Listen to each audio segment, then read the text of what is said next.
Hi everyone, I'm starting this video as my best friend has asked me to share with everyone on how I deal with bullying at school. We talked about this idea a couple of years ago, and we now finally got a platform, and he's given me the honor to start the very first video. Our goal is to share our experiences and strategies on how we handle bullying in the classroom. A bit about me before we begin. I would like to share with everyone a little bit of my background and experience. I have been teaching for over 10 years now, and I've taught ages as young as 3 to as old as 17. I'm mainly a primary school teacher, so most of my experiences will be from that particular sector. I've been in many teaching environments, such as summer camps, language and tuition centers, and mainstream schools. My roles included being an ESL teacher, a tutor, a substitute teacher, and a classroom teacher. I've taught in many different countries, such as the UK, Australia, Canada, and more recently in Malaysia. I love learning about new cultures, and I think by being overseas, I've learned a lot about many different rich cultures, and I applied it to my classroom teaching experience. Well, enough about me. We're here to listen to my bullying stories and on how I handled it. Before I get into the story, I would like to give some background information on two of my students. I won't be using their real names as I would like to keep it as confidential as I can. My story is from when I was teaching in London, UK. I taught a Year 4 class where I had two Grade 4 students who didn't get quite along. My first student I will call Jim, and my second student I will call Sue. A little background on Jim. Jim is a bit of a goofier kid. He likes to joke around and laugh at almost everything you say in class. He would what I would call a class clown in the class. He's probably someone you refer to also as a bit slower when it comes down to learning, whether it be learning a concept or following instructions. With my second student, Sue, she's more of a serious learner, and she has a very particular sense of humor. She often can be easily annoyed by others whose behavior might be a bit goofy. I think by setting up this background information, I think you might be able to see why they didn't get along with each other. So let me break down the bullying scenario. We will be learning about a particular concept or subject in class, and Jim would often make funny comments or joke about it during class and even laugh out loud at times, sometimes causing others to laugh too. This often would really annoy Sue, and she would voice it to Jim, saying, "How is that funny?" or "That's not funny, Jim." Jim would often ignore this and would continue to be silly, and when he did respond, he would tell Sue that he didn't care much for her opinion. This would further annoy Sue, and she would persist with her opinion. The situation would escalate into the playground, where they would bicker over class antics. Afterwards, they would carry it back into the classroom. So I used 3 strategies to try to combat this. First, I tried to reference positive behavior, and I gave instructions on what I was looking for in model students. So I would say something along the lines of, a model student in my class would really focus in on their work, and I might even give an example of a student who does so. And I go, see, here is Mary. I see her. She's got a pencil in her hand. She's got her name written on the top of the page. This is what I would like to see in a model student in my class. And the idea is that hopefully someone like Jim or even Sue, who would listen to what I've just given as what I think a role model student would be, and I'll hope that they would emulate after it. However, this didn't really help with the bullying situation here. The second strategy I used was to ignore. I would either pull aside Jim or pull aside Sue and ask them to just please ignore each other, because it really doesn't matter what the other student here has to say, and they should just follow what, in this case, what the teacher has to say, and follow instructions and focus in on their work. This also, of course, didn't quite work. So my third strategy was to address the situation. So in this case, if Jim was being overly distracting, sometimes I might have to move Jim or move Sue in certain cases, so they'll be in a different environment, or at least a different part of the classroom, so that they can focus in on the work where they won't be getting on each other's nerves. But sometimes in a teaching environment, you're not always in one spot the whole time. You might need to mix a little bit. There's class activities, group activities, so that they eventually do cross paths again, and then it kind of escalates from there. So that wasn't quite working as well either. As mentioned before, I found that none of these strategies really worked. I found that the positive role model strategy and the ignore strategy to be too passive of a method to work. I found that both Jim and Sue didn't feel any pressure from either myself or from each other to really change their behavior. My third strategy of addressing the situation was actually only a temporary solution. It might have stopped that negative behavior and or bullying behavior when I addressed it, but I felt that both Jim and Sue bought a lot of this frustration on the inside that was later on released in either in another part of the day during the class or maybe even on the playground.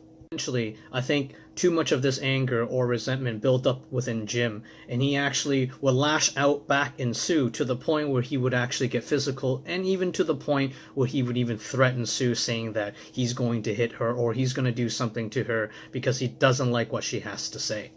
Once I found out what Jim was doing and what he was saying, I knew I had to step in and intervene and try a different strategy, because if I didn't, I think the situation would escalate to the point where they could be getting quite physical with each other, and that's the last thing I want within my classroom. My new strategy involved changing their attitude and behavior towards each other. So far, it has been nothing but negative and a lot of put downs. So I've decided to let's turn this 180 degrees and get them to say positive things and also compliments for each other. So after sitting both Jim and Sue down together, I decided to recap what I've been witnessing between them, mainly about their comments towards each other and what they've been saying. I said I was really worried about them, and that I think by sitting all three of us down, we can work out our differences and see if we can solve this problem together. Both Jim and Sue agreed, and I said that rather than saying negative things towards each other, how about we try the opposite and let's see if we can say something positive with each other. So I used my initial first strategy of being a positive role model and said, I will go first. Let me show you how we can say something nice about each other. So I first said to Sue, Sue, I think you're an excellent drawer. You always give me excellent pictures, and you always add a lot of extra colors to it too that I really appreciate, and I just want to let you know that. Then I said to Jim, Jim, I think you're one of the best dancers I've ever seen. I know you're a big fan of Michael Jackson's, and you always copy his dance move, especially the moonwalk, and I think you're actually really good at that. So I said to both of them, since I was able to give you each a compliment, is it possible can you give each other a compliment? And it doesn't have to be on something they do, it could be how they look, it could be anything you want, as long as it's something nice. So who would like to go first? And I believe Sue was the one that volunteered to go first, and she said to Jim that she really liked the shoes that he wears, because she thinks that it really actually helps him when he does his moonwalk. That's why he's so good at it. And then what Jim said in return was that he actually really liked her haircut, as he noticed that she's changed it recently, and he actually really liked how it looks. And I go, isn't this a little bit better than, saying negative things about each other? Aren't we a little bit more happier now, and we're probably more in tune to learn things, and it sounds like we might even get along a little bit better in the class too, wouldn't you say? And they both agreed. No, I just don't want this to be a one-time thing. I want this to be a constant thing, because I can see in both of you how your attitude today has now just changed after receiving these compliments. So what I'm going to do is I'm going to set up a new behavioral plan. I didn't call it what I said. I'm going to set up a new game with both of you to see if you can master this game together. What I did was I set up this chart at the back of the classroom for each of them. And I said to them that at the end of each day, I'm going to ask you to go fill out your charts. When you get back there, I want you to draw for me a happy face if the other person said something nice about you. And I want you to write down what it was. And, of course, if the person says something not nice to you, then I want you to draw me an unhappy face. And I want you to write down what it was. And here's the thing. If at the end of the week, after the 5 days, Monday to Friday, and both of you drew 5 happy faces and wrote down what the other person said, then I can give you a small gift or prize. And then this is when their eyes light up, because I'm pretty famous for rewarding my kids for positive behavior. And they ask me, well, what's the prize? And I go, well, I've never disappointed with prize before, so you don't have to worry about that. All you have to worry about is actually thinking what you're going to say to the other person. And here's the thing. I don't want to hear the same compliment, same good thing over and over again on that chart. It's not going to count if all 5 days the only thing you said about the person was you really like how their shoes looked. Each of the comments need to be something different.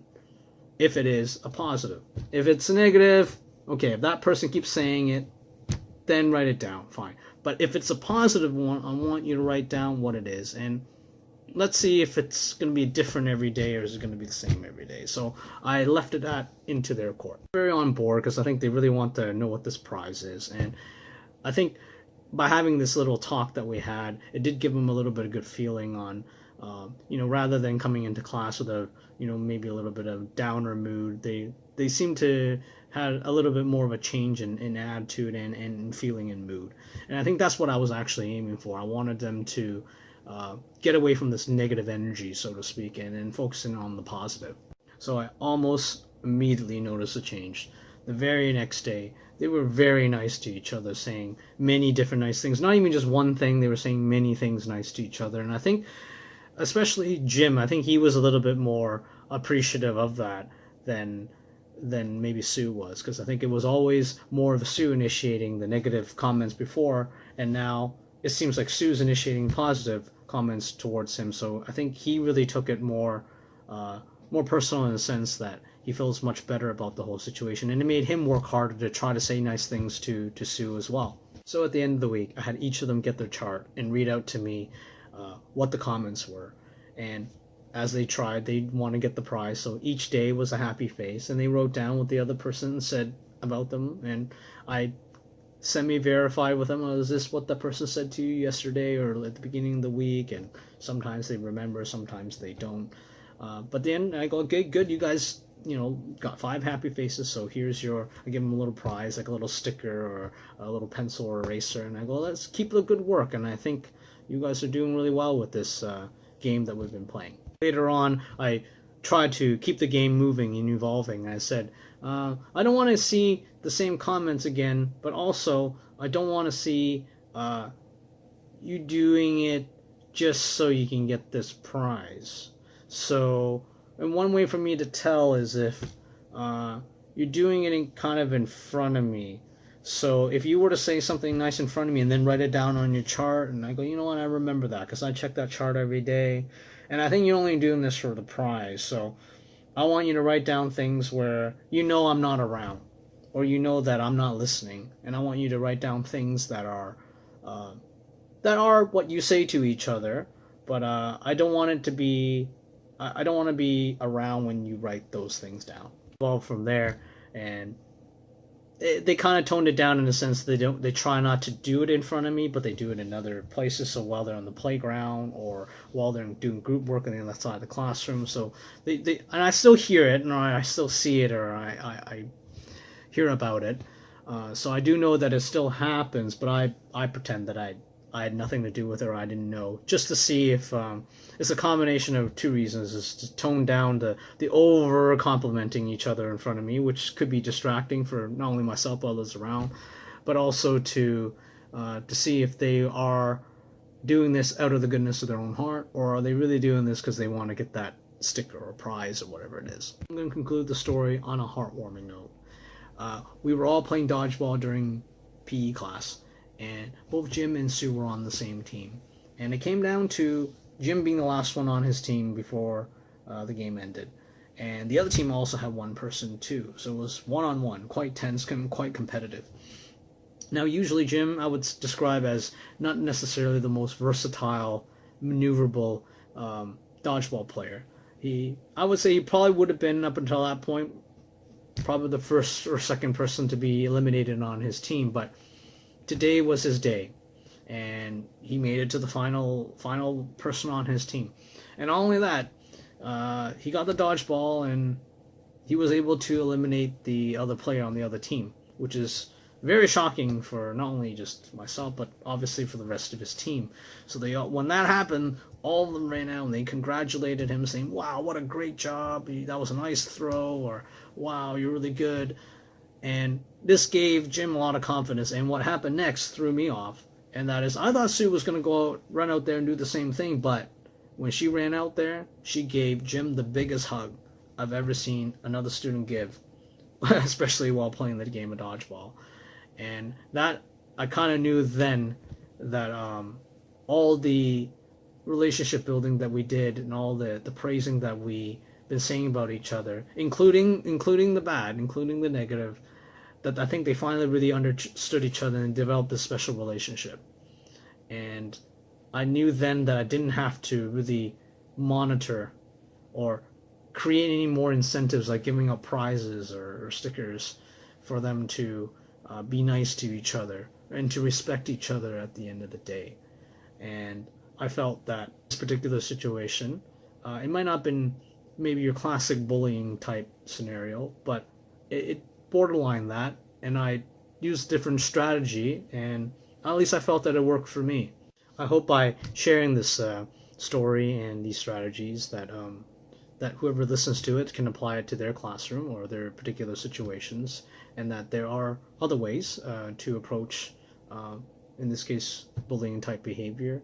And I hope you enjoyed my story. I hope you enjoyed the video, and I hope there's more to come. And of course, if there's any feedback you'd like to give, we'll love to hear it. Love to hear from you.